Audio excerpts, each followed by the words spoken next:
Let's turn now to Osun State, where government has denied intentional deductions from the 5% allocation of traditional rulers in the state and also promised to issue a white paper on some traditional stools yet to be recognized by government since 2022. Rafiu Hamid reports, and we'll be back with business news.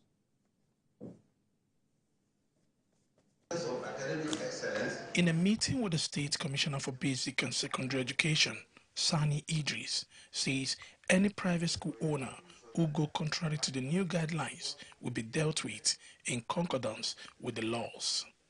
With this move, it is now clear that the declaration of state of emergency in the education sector by Governor Mai Malabuni will yield the desired results. So, in a bid to sustain the drive for quality education, the state government, through the Ministry of Basic and Secondary Education, adopt the operational guidelines set by the government.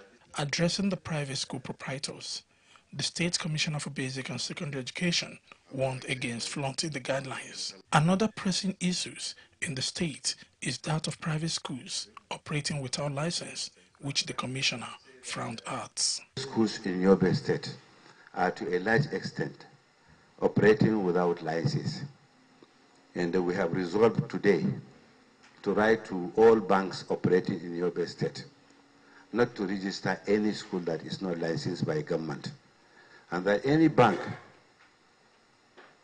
which approved to open an account for any private school that is not licensed by the bank, the government will not hesitate to take a legal action against that bank. After the meeting, the private school operators promised to adhere to the new guidelines. By the grace of God, we are going to abide by those regulations.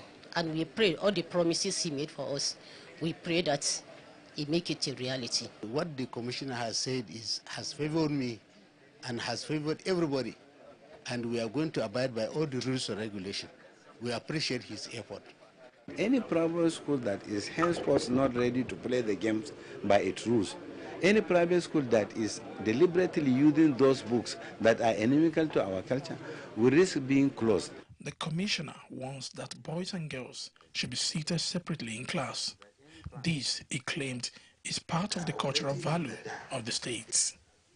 Michael Oshoma, TVC News, Damaturu, Yobe State.